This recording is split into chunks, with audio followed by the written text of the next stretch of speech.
पवन सिंह मेरा नाम नहीं लेते हैं तो उससे क्या बिगड़ जाता है, हम भी उनका नाम नहीं लेते हैं, बाकी अगर वो हमको मानेंगे तो हम भी उनको मानेंगे। मतलब कुल मिला जुला कर गोलू राजा अभी भी पवन सिंह के लिए खुन्नस रखते हैं। उनको नहीं होता। गोलू राजा कहते हैं कि हंसकर कहते हैं कि ऐसे अवार्ड शो में दूर दूर से हीरोइनों को सिर्फ मजा लेने के लिए बुलाया जाता है, इस्तेमाल करने के लिए बुलाया जाता है। अब आप समझिए कि गोलू राजा कितना बड़ा बयान देते हैं। तो इतने बड़े अवार्ड शो का आयोजन जब पटना में किया गया है तो गोलू राजा जरूर दस्तक देंगे, क्योंकि इस अवार्ड शो में दूर दूर से भी लोग आए थे, लेकिन सबकी निगाहें गोलू राजा को ढूंढ रही थी। गायक गोलू राजा, जिनको स्टेज किंग कहा जाता है, वो एक निजी इंटरव्यू देते हैं और उस निजी इंटरव्यू के दौरान जब गोलू राजा से ये पूछा जाता है कि पटना में इतने बड़े अवार्ड शो का आयोजन होता है, भोजपुरी इंडस्ट्री का जब 60 साल पूरा होता है तो इसके उपलक्ष्य में एक बहुत बड़ा अवार्ड शो का आयोजन किया जाता है। इस अवार्ड शो में भोजपुरी के बड़े बड़े दिग्गज कलाकार पहुंचते हैं, दूर दूर से अभिनेत्रियां आती हैं, बड़े बड़े लोग आते हैं, लगभग लगभग भोजपुरी के सारे कलाकार यहाँ दस्तक देते हैं। लेकिन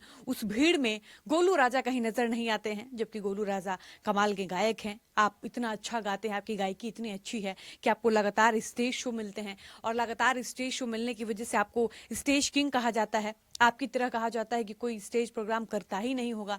आपके गाने भी बड़े साफ सुथरे होते हैं, आप अश्लील गाना भी नहीं गाते हैं। इसके बावजूद भी बाकी सिंगरों के अलावा आपकी एक अलग छवि बनी हुई है, लोग आपको सम्मानित नजर से देखते हैं। इसके बावजूद भी उस भीड़ में गोलू राजा नजर क्यों नहीं आते हैं, जबकि गोलू राजा भोजपुरी से संबंध रखने वाले गायक हैं। गोलू राजा की गायकी कमाल की है, आप गाना लिखते भी हैं। मतलब ओवरऑल आप डिजर्व करते थे कि आप पटना वाले अवार्ड शो में आइए, लेकिन आप नजर नहीं आते हैं। आपको क्यों नहीं इनवाइट किया जाता है? आपके फैंस, आपके चाहने वाले आपका इंतजार कर रहे थे। लोगों को उम्मीद थी कि इतने बड़े अवार्ड शो का आयोजन जब पटना में किया गया है तो गोलू राजा जरूर दस्तक देंगे, क्योंकि इस अवार्ड शो में दूर दूर से भी लोग आए थे, लेकिन सबकी निगाहें गोलू राजा को ढूंढ रही थी। आखिर गोलू राजा क्यों नहीं गए?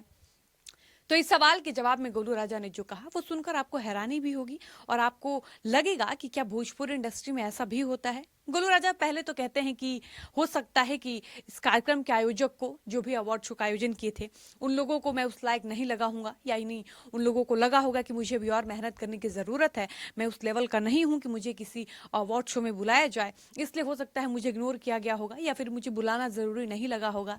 लेकिन जब उनसे दोबारा पूछा जाता है कि आपकी गायकी इतनी कमाल की है, आप इतना अच्छा गाते हैं, आपकी आवाज़ इतनी अच्छी है, आपको स्टेज किंग कहा जाता है, इसके बावजूद भी आप वहां नजर नहीं आते हैं, आपको क्या लगता है? गोलू राजा कहते हैं कि देखिए, ऐसे ऐसे अवार्ड शो में ना ही बुलाया जाए तो अच्छा है, ऐसे अवार्ड शो का कोई मतलब नहीं होता। गोलू राजा कहते हैं कि हंसकर कहते हैं कि ऐसे अवार्ड शो में दूर दूर से हीरोइनों को सिर्फ मजा लेने के लिए बुलाया जाता है, इस्तेमाल करने के लिए बुलाया जाता है। अब आप समझिए कि गोलू राजा कितना बड़ा बयान देते हैं। गोलू राजा के अनुसार इतने बड़े अवार्ड शो के जो भी आयोजक होते हैं, जो इतने बड़े अवार्ड शो का आयोजन कराते हैं, ये जो भी हीरोइनें बुलाते हैं, एक्ट्रेस बुलाते हैं, उन हीरोइनों को पैसा देकर इस्तेमाल किया जाता है, और पैसे के लिए ये सारे अवार्ड शो किए जाते हैं। और गोलू राजा ने कहा कि मजा लिया जाता है। गोलू राजा कहते हैं कि ऐसे अवार्ड शो से दूर रहने में ही भलाई है, ताकि अपनी इमेज भी बनी रहे। यानी कहीं ना कहीं गोलू राजा एक बड़ा पर्दाफाश कर रहे हैं और बता रहे हैं कि जो भी अवार्ड शो होते हैं, इसका कोई मतलब नहीं होता है। इसमें किसी को ना भी बुलाया जाए या कोई ना भी जाए तो उससे कुछ भी नहीं होता, क्योंकि ये सारे अवार्ड शो लड़कियों को यूज करने के लिए, इस्तेमाल करने के लिए, उनका मजा लेने के लिए और पैसे के लिए किया जाता है। इसके अलावा जब गोलू राजा से पूछा जाता है कि गढ़ा महोत्सव में पवन सिंह जाते हैं, मन से बहुत सारे गायकों का नाम लेते हैं, लेकिन आपका नाम नहीं लेते हैं, जबकि आप भी वहीं रहते हैं, तो क्या पवन सिंह से आपकी कोई नाराजगी है? गोलू राजा कहते हैं कि अगर पवन सिंह मेरा नाम नहीं लेते हैं तो उससे क्या बिगड़ जाता है, हम भी उनका नाम नहीं लेते हैं, बाकी अगर वो हमको मानेंगे तो हम भी उनको मानेंगे। मतलब कुल मिला जुलाकर गोलू राजा अभी भी पवन सिंह के लिए खुन्नस रखते हैं, उनको पवन सिंह के लिए नाराजगी है। और पवन सिंह, खेसारी लाल यादव, आम्रपाली दुबे, निरहुआ, इन जैसे बड़े कलाकारों को जिस अवार्ड शो में बुलाया गया, उस अवार्ड शो और उस अवार्ड शो के आयोजकों के प्रति भी गोलू राजा की नाराजगी है। और गोलू राजा ने साफ तौर पर कह दिया है कि ऐसे अवार्ड शो लड़कियों को इस्तेमाल करने के लिए रखे जाते हैं। बाकी आपका क्या विचार है, अपनी राय बताइएगा। वीडियो को समाप्त करते हैं, मिलते हैं नए वीडियो में। धन्यवाद।